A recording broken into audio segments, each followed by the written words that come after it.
जय हिंद दोस्तों, आप सभी का स्वागत है एक बार फिर हमारे YouTube चैनल डिफेंस थरम पर। जैसा कि आप लोग लगातार देख रहे हैं कि हम यूपी बोर्ड की परीक्षाओं के लिए लगातार आपको ऑकलन चैप्टर कंप्लीट करा रहे हैं। और आज ये ऑकलन की प्रैक्टिस क्लास है जिसमें हम बहुत सारे इम्पोर्टेंट क्वेश्चन जो कल प्रतिस्थापन के थे, महत्वपूर्ण प्रतिस्थापन के प्रश्न थे, वो और जितने भी इम्पोर्टेंट क्वेश्चन हैं उनको 2-3 क्लास में, कुछ आज कुछ कल, धीरे धीरे कवर करेंगे। इसके बाद इंटीग्रेशन स्टार्ट करेंगे। तो चलिए दोस्तों, हम अपना पहला क्वेश्चन स्टार्ट करते हैं। इसमें सारे ऐसे ही हम लोग टेन इनवर्स एक्स का पढ़ेंगे, मतलब सारे प्रूव करके देखेंगे। अभी तक तो हमने याद किया था, अब हम प्रूव करके देखेंगे, क्योंकि पेपर में कई बार हमसे प्रूविंग भी इनकी पूछ लेता है, तो वो भी हम कवर करेंगे। तो चलिए दोस्तों, हम स्टार्ट करते हैं अपना पहला क्वेश्चन।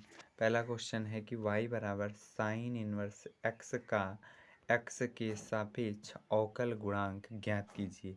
तो ये तो आप सभी ने डायरेक्ट याद कर रखा होगा, हमने कराया भी है। d/dx साइन इनवर्स x का अवकलन होगा 1/√1 माइनस का एक्स स्क्वायर, 1/√1 माइनस का एक्स स्क्वायर, ये होता है साइन इनवर्स एक्स का अवकलन। अच्छा, अब इसे हमें प्रूव कैसे करना है कि साइन इनवर्स एक्स का अवकलन जो होगा वो √1 माइनस एक्स स्क्वायर होगा, 1/√1 माइनस एक्स स्क्वायर होगा। ये हमें प्रूव कैसे करना है, तो चलिए देखते हैं।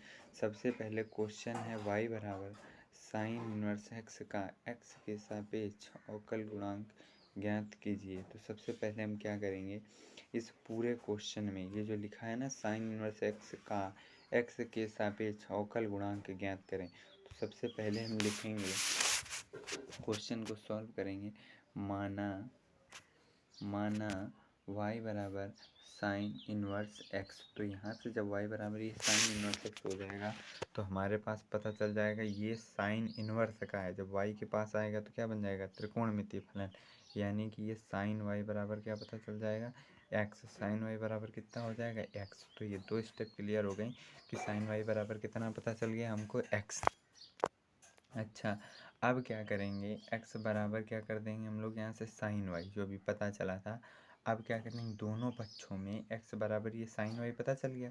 अब यहाँ पर लिखेंगे दोनों पक्षों में x के सापेक्ष अवकलन करने पर, दोनों पक्षों में x के सापेक्ष अवकलन करने पर, दोनों पक्षों में x के सापेक्ष अवकलन करने पर, x के सापेक्ष अवकलन करने पर। तो जब x के सापेक्ष, हमने बताया था जिसके सापेक्ष आपको अवकलन करना हो, जिसके रेस्पेक्ट में अवकलन करना हो, वो हमेशा कहाँ रहता है, नीचे। जिसके सापेक्ष अवकलन करना हो वो हमेशा कहाँ रहेगा, नीचे। तो x के सापेक्ष अवकलन करना है तो d/dx यहाँ पर है x बराबर d/dx साइन y, क्योंकि x के सापेक्ष अवकलन करना है तो x नीचे रहेगा। अच्छा, x के सापेक्ष x का अवकलन क्या हो जाएगा, 1 हो जाएगा। तो यहाँ तो 1 हो जाएगा, लेकिन यहाँ पर x के सापेक्ष अवकलन हो रहा, फंक्शन में क्या है, y। तो जिसके सापेक्ष अवकलन हो रहा हो, अगर वो फंक्शन में है तो कोई दिक्कत नहीं। अगर फंक्शन में वो नहीं है, जैसे x के सापेक्ष अवकलन हो रहा फंक्शन में y, तो y का हम क्या करेंगे, दोबारा अवकलन कर देंगे। y का हम दोबारा अवकलन कर देंगे। तो चलिए देखते हैं नेक्स्ट स्टेप। x के सापेक्ष x का अवकलन क्या हो जाएगा, 1। यहाँ पर ये लिखा था d/dx आपका क्या, साइन y। तो देखो साइन y का x के सापेक्ष अवकलन क्या होगा, कॉस y होगा, और y का फिर से एक बार अवकलन होगा, क्योंकि हम अवकलन कर रहे हैं x के सापेक्ष, फंक्शन है y में। और ये कंडीशन होती है कि जिसके सापेक्ष आप अवकलन कर रहे हो वो अगर फंक्शन में है तो ठीक है। अगर फंक्शन में नहीं है, वो जैसे x के सापेक्ष अवकलन कर रहे हो और फंक्शन में x नहीं है, तो जो फंक्शन में है x की जगह उसका दोबारा x के सापेक्ष अवकलन करेंगे, उसका दोबारा x के सापेक्ष अवकलन करेंगे। मतलब ये बनेगा x के सापेक्ष x का अवकलन 1 हो जाएगा, और साइन y का x के सापेक्ष अवकलन cos y। और देखो हम कर रहे हैं x के सापेक्ष अवकलन, फंक्शन में है y, तो y का फिर एक बार हो जाएगा x के सापेक्ष अवकलन dy/dx। क्लियर। अब इस cos y को यहाँ पर ये मल्टीप्लाई में है, अब देखो ये बन जाएगा 1 बराबर कॉस वाई इंटू में क्या d y upon d x. तो यहाँ पर ये कॉस वाई है, इसको यहाँ भेज देंगे इसके पास, इसके नीचे। तो क्या हो जाएगा, ये क्या हो जाएगा, यहाँ से हमें d y upon d x की वैल्यू पता चल जाएगी। यानी हम लिख सकते हैं d y upon d x is equal to क्या 1 अपॉन कॉस वाई। ये समझ में आ गया 1 अपॉन कॉस वाई कैसे आया भाई, वहाँ पर लिखा था 1 बराबर cos y into d y upon d x, ये लिखा था। तो जब ये कॉस वाई यहाँ पर मल्टीप्लाई में यहाँ आएगा तो इसके नीचे क्या हो जाएगा, डिवाइड में चला जाएगा। तो ये आपके पास बन जाएगा d y upon d x is equal to 1 upon का कॉस वाई। ठीक, अब d y upon d x is equal to 1 upon cos y पता चल जाएगा। अच्छा, ये सबको प्रॉपर्टी पता होती है कि साइन स्क्वायर थीटा प्लस का cos square theta is equal to कितना होगा 1। Sine square theta plus cos square theta is equal to 1। ये क्लियर। अब ऐसे अगर हम इसको बना लेते हैं कि sine square y plus cos square y is equal to 1, sine square y plus cos square y is equal to 1।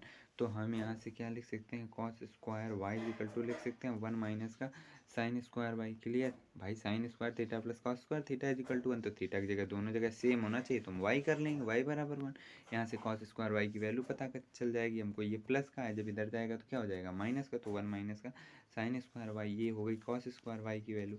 अगर हम निकालना चाहें कॉस वाई की वैल्यू तो यहाँ पर था स्क्वायर, जब स्क्वायर हटेगा तो यहाँ पर क्या आ जाएगा अंडर रूट 1 माइनस का साइन स्क्वायर वाई। तो चूंकि हमारे पास था d y upon d x is equal to 1 upon cos y, 1 upon cos y, और कॉस वाई की वैल्यू हमें क्या पता चल गई है, कॉस वाई की वैल्यू पता चली है d y upon d x is equal to 1 upon cos y की जगह लिख सकते हैं अंडर रूट ऑफ 1 माइनस का साइन स्क्वायर वाई। अच्छा, अभी हमने आपको बताया था कि x is equal to sine y, जब हमने माना था y बराबर साइन इनवर्स x, तो वहाँ से पता चला था x बराबर साइन वाई।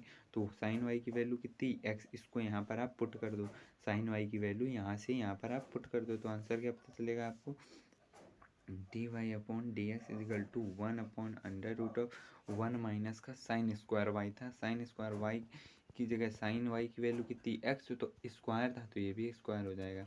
तो आप यहाँ से कह सकते हो कि y is equal to sine inverse x का जो एक्स के सापेक्ष अवकलन हमने प्रूव किया है वो देखो आ गया d y upon d x is equal to 1 upon under root of 1 minus का एक्स स्क्वायर। क्लियर, आपको पूरा समझ में आ गया होगा कि कैसे। सबसे पहले हमें क्या करना है, वाई बराबर साइन स्क्वायर एक्स मानना है। वाई बराबर क्या करना है हमें, वाई बराबर क्या करना है हमें, सबसे पहले मानना है साइन इनवर्स एक्स, फिर साइन इनवर्स एक्स उधर प्रतिलोम त्रिकोणमितीय फलन है, जब वाई की तरफ आएगा तो क्या हो जाएगा ये भाई, सबसे पहले मानना है वाई बराबर साइन इनवर्स एक्स, फिर क्या करना है ये इनवर्स में है, जब वाई के साथ आएगा तो त्रिकोणमितीय फलन बन जाएगा, यानी कि साइन वाई बराबर कितना हो जाएगा एक्स। तो यहाँ से एक्स की वैल्यू पता चल जाएगी हमें, एक्स बराबर क्या साइन वाई। फिर क्या कर देंगे, दोनों पक्षों में एक्स के सापेक्ष अवकलन करने पर, दोनों पक्षों में लिख देंगे, दोनों पक्षों में एक्स के सापेक्ष अवकलन करने पर। अब एक्स के सापेक्ष अवकलन कर लेंगे, आंसर मिल जाएगा, खत्म का। बस कॉन्सेप्ट ये याद रखना है, ये आप नोट डाल के याद रखें कि जिसके सापेक्ष अवकलन करते हैं, जिसके सापेक्ष अवकलन किया जाता है, जिसके सापेक्ष या जिसके रिस्पेक्ट अवकलन करते हैं, जिसके सापेक्ष अवकलन करते हैं, अगर वो फंक्शन में है तो ठीक है, तो आराम से अवकलन हो जाएगा। अगर फंक्शन में नहीं है, मान लो अवकलन कर रहे हो एक्स के सापेक्ष फंक्शन में वाई, जैसा कि क्वेश्चन में था, तो हम एक्स के सापेक्ष वाई का फिर एक बार अवकलन कर देते हैं। ठीक, अगला क्वेश्चन देखिए, y बराबर अगर आपको पता है cos इनवर्स एक्स, सॉरी ये लिखा है कि cos इनवर्स एक्स का x के सापेक्ष अवकल गुणांक ज्ञात करिए। तो जब भी ऐसा क्वेश्चन आ जाए तो ये लिख के ना आ जाना -1 upon under root of 1 minus x square, इसके आगे लिख दो आंसर। ये तुम्हें प्रूव करके दिखाना पड़ेगा कि ये कैसे आया। तो इसको प्रूव करने का तरीका है, इस cos इनवर्स एक्स को आप क्या करो y बराबर मान लीजिए। वेरी वेरी इंपॉर्टेंट क्वेश्चन है ये, देख लो आया भी है 2004 में। y बराबर क्या मान लेंगे हम, कॉस इनवर्स एक्स। यहाँ से ये प्रतिलोम त्रिकोणमितीय फलन है कॉस इनवर्स, जब y के साथ आएगा तो बन जाएगा त्रिकोणमितीय फलन, ट्रिग्नोमेट्रिक फंक्शन। यहाँ पर इनवर्स ट्रिग्नोमेट्रिक फंक्शन है, तो ये आपके पास क्या बन जाएगा, कॉस y बराबर x, cos y is equal to क्या बन जाएगा आपके पास x। यहाँ से x की वैल्यू कितनी आ गई आपके पास, कॉस y। यानी आप लिख सकते हो x इजिकल टू क्या लिख सकते हैं हम लोग, cos y. X is equal to लिख सकते हैं कॉस वाई।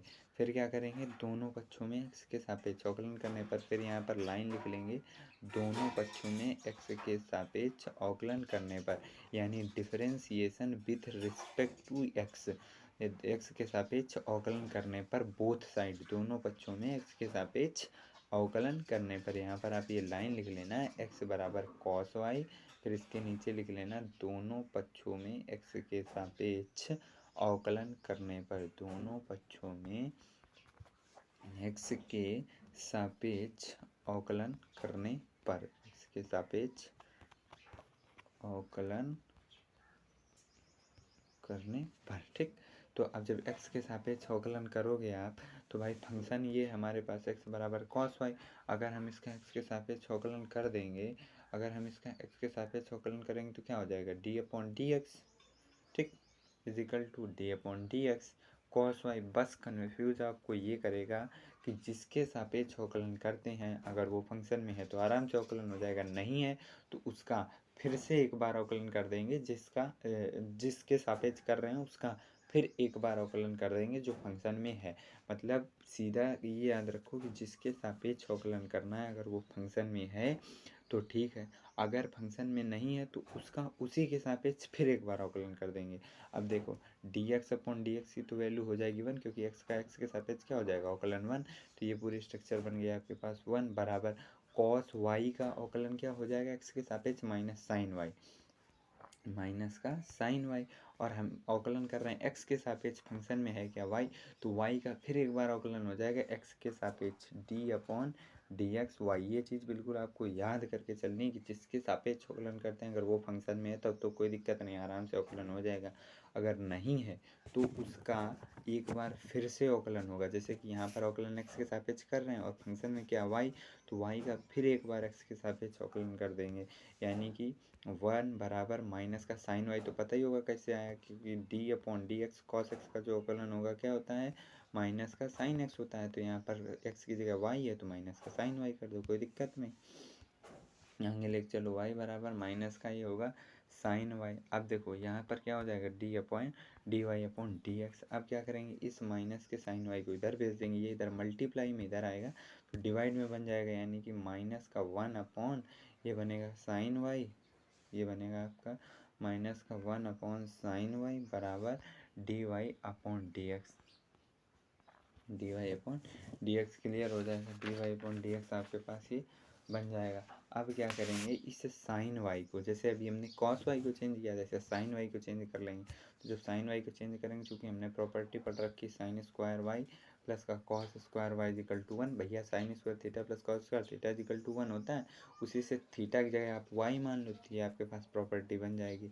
अब यहाँ से हम क्या करेंगे कि हम साइन स्क्वायर वाई की वैल्यू निकालेंगे, तो ये इधर प्लस का है भाई, साइन स्क्वायर वाई की वैल्यू चाहिए, इतने की वैल्यू चाहिए हमको, सिर्फ इतने की वैल्यू चाहिए, तो इस वाले को क्या करेंगे इधर भेज देंगे, इस वाले को इधर भेज देंगे, तो जब इस वाले को इधर भेज देंगे तो ये हमारे पास क्या लिख के आएगा, आ जाएगा 1 माइनस का कॉस स्क्वायर वाई। अब 1 माइनस का कॉस स्क्वायर वाई, लेकिन हमें वैल्यू क्वेश्चन में किसकी चाहिए, साइन वाई की, सिर्फ साइन वाई की वैल्यू चाहिए, तो ये स्क्वायर है यहाँ से, जब ये स्क्वायर ख़त्म होगा तो यहाँ पर क्या आ जाएगा अंडर रूट, यहाँ पर क्या आ जाएगा अंडर रूट। भाई जब स्क्वायर ख़त्म होगा हमें तो वैल्यू केवल साइन वाई की चाहिए, यहाँ तो साइन स्क्वायर वाई है, तो जब हम इस स्क्वायर को ख़त्म करेंगे तो यहाँ सामने वाले नंबर पे क्या आ जाएगा अंडर रूट। तो देखो यहाँ से हमें साइन वाई की वैल्यू पता चल जाएगी, क्या है साइन वाई की वैल्यू, क्लियर कट हमें पता चल जाएगी साइन वाई की वैल्यू, साइन वाई की जो वैल्यू आएगी वो आ जाएगी अंडर रूट ऑफ 1 माइनस का कॉस स्क्वायर वाई। ठीक, अब अंडर रूट में 1 माइनस कॉस स्क्वायर वाई, इसको क्वेश्चन में अप्लाई कर दो। क्वेश्चन जो सॉल्व करके लाए हैं वो है dy/dx इजिकल टू माइनस का 1/अंडर रूट ऑफ क्या है अपने पास, वो था साइन वाई। अब साइन वाई क्या लिख देंगे 1 माइनस का कॉस स्क्वायर वाई। अब कॉस वाई चूँकि हमने आप ही आगे बताया था x बराबर क्या है कॉस वाई, तो यहाँ पर आप कॉस वाई की वैल्यू पुट कर दो, तो यहाँ पर कॉस वाई का स्क्वायर है तो इसको क्या लिख देंगे माइनस का 1/√1 माइनस का एक्स स्क्वायर। ये भी आपका प्रूव हो गया, क्लियर। आगे लेके हम चलते हैं। ऐसे तीसरा क्वेश्चन अगर आ जाए आपके पास कि टेन इनवर्स एक्स का एक्स के सापेक्ष अवकलन, टेन इनवर्स एक्स का एक्स के सापेक्ष अवकल गुणांक ज्ञात करिए, एक्स के सापेक्ष अवकल गुणांक ज्ञात करें। ऐसे एक्स के सापेक्ष अवकल गुणांक ज्ञात करें तो क्या करना है आपको, y बराबर क्या कर लेना है टेन इनवर्स एक्स मान लेना है। यहाँ से जब आप y बराबर टेन इनवर्स एक्स मान लेंगे तो x बराबर क्या मिल जाएगा 10y, एक्स बराबर क्या मिल जाएगा आपको 10y। जब एक्स बराबर ये मिल जाएगा आपको 10y, तो क्या करेंगे यहाँ पर लिखेंगे एक्स बराबर 10y, फिर एक लाइन लिखेंगे कि दोनों पक्षों में एक्स के सापेक्ष अवकलन करने पर, दोनों पक्षों में एक्स के सापेक्ष अवकलन करने पर, तो जब दोनों पक्षों में एक्स के सापेक्ष अवकलन करेंगे तो ये निकल के आएगा आपके पास d/dx, यहाँ पर x बराबर d/dx, ये हो जाएगा आपके पास tan इनवर्स y। अब बात वही आती है कि जिसके सापेक्ष अवकलन कर रहे हैं वो फंक्शन में होना चाहिए, अगर नहीं है तो उसका एक बार फिर से अवकलन कर देंगे, मतलब d/dx, dx/dx तो हो जाएगा 1 बराबर, ये हो जाएगा tan इनवर्स y का क्या होता है भाई, देखो tan y का अवकलन क्या होता है sec स्क्वायर y, होगा कि नहीं होगा, चूँकि tan x का अवकलन क्या हमने पढ़ा है, चूँकि tan x का हमने अवकलन पढ़ा था sec स्क्वायर x, तो यहाँ पर क्या है tan y है तो sec स्क्वायर y हो जाएगा, यहाँ पर sec स्क्वायर x होगा, tan x का अवकलन क्या होता है sec स्क्वायर x, यहाँ पर tan y था क्वेश्चन में, तो sec स्क्वायर y बन जाएगा, sec स्क्वायर y बन जाएगा आपके पास, और y का फिर x के सापेक्ष अवकलन हो जाएगा, क्योंकि हम x के सापेक्ष अवकलन कर रहे हैं, फंक्शन में y है तो y का फिर एक बार x के सापेक्ष अवकलन हो जाएगा, यहाँ से dy/dx की आप वैल्यू निकाल लीजिए, क्या हो जाएगा 1 ये sec स्क्वायर y बराबर क्या बन जाएगा आपके पास, बराबर बन जाएगा dy/dx। अच्छा, सबको ये प्रॉपर्टी पता होती है sec square theta minus tan square theta is equal to 1, clear. तो यहाँ से हम लिख सकते हैं क्या, sec square theta minus tan square theta is equal to 1, तो यहाँ पर फॉर्मेट y में है तो इस जगह थीटा की जगह हम सब जगह y बना के प्रॉपर्टी बना लेंगे, तो देखो बन जाएगी sec स्क्वायर का y माइनस का tan स्क्वायर y बराबर हो जाएगी 1, और जब ये हमें किसकी वैल्यू चाहिए भाई sec y की चाहिए, तो इसको उधर भेज देंगे, तो ये माइनस का है यहाँ पर, जब इधर आएगा तो किसका हो जाएगा प्लस का, यानी कि जब माइनस का है तो इधर आएगा प्लस का बन जाएगा, यानी कि हम इसको लिख सकते हैं sec स्क्वायर y बराबर 1 प्लस का tan स्क्वायर y, क्लियर। लेकिन हमें तो वैल्यू केवल sec y की चाहिए, यहाँ पर sec स्क्वायर y है, तो क्या करेंगे sec y बराबर, जब यहाँ से स्क्वायर खत्म होगा तो यहाँ अंडर रूट आ जाएगा, अंडर रूट ऑफ 1 प्लस का tan स्क्वायर y हो जाएगा। अब बस क्वेश्चन में पुट कर दो, क्वेश्चन क्या बना था, सॉल्व करके लाए थे dy/dx is equal to under root में 1 प्लस का आपके पास sec स्क्वायर y था, तो sec y था, sec y की वैल्यू डाल देंगे अंडर रूट ऑफ 1 प्लस का tan स्क्वायर y, और चूँकि हमने पढ़ा था कि x बराबर क्या है tan y, तो यहाँ से tan y की वैल्यू डाल देंगे।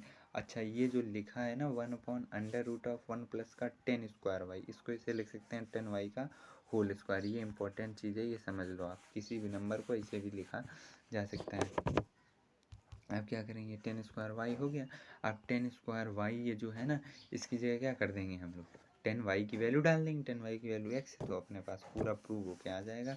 वहाँ पर sec स्क्वायर y था, ये मिस प्रिंट हो गया, यहाँ पर अंडर रूट नहीं होगा, ये जो 1 प्लस का tan स्क्वायर y बन रहा है ये sec y की वैल्यू, लेकिन हमें किसकी वैल्यू चाहिए sec स्क्वायर y की वैल्यू चाहिए, तो जब sec स्क्वायर y की वैल्यू चाहिए तो sec स्क्वायर y बराबर हो जाएगा 1 प्लस का tan स्क्वायर y, अब tan स्क्वायर y की वैल्यू डाल दो, क्वेश्चन बन जाएगा 1 प्लस का tan स्क्वायर वैल्यू की वैल्यू डाल देंगे x, तो आंसर हो जाएगा dy/dx is equal to 1/1 plus का x स्क्वायर। इसी तरीके आप जो तीन बचे हैं, एक तो cot इनवर्स x का, एक sec इनवर्स x का, एक cosec इनवर्स x का, इन तीनों को प्रूव करके देख लें, अगर कोई दिक्कत आए तो कमेंट कर दें, क्योंकि ये पेपर में आ सकता है, आने के चांस है, इम्पॉर्टेंट है। अच्छा, कल जो प्रतिस्थापन का कॉन्सेप्ट बताया था, आज उसके हम अभी प्रैक्टिस क्वेश्चन लाएंगे अनसॉल्व्ड पेपर से, 2019 का अनसॉल्व्ड पेपर है, उससे अवकलन के क्वेश्चन आपको आज कराए जाएंगे। तो इस वीडियो को ज़्यादा से ज़्यादा शेयर करें, अगर अच्छा लगे तो लाइक करें, चैनल को सब्सक्राइब करें।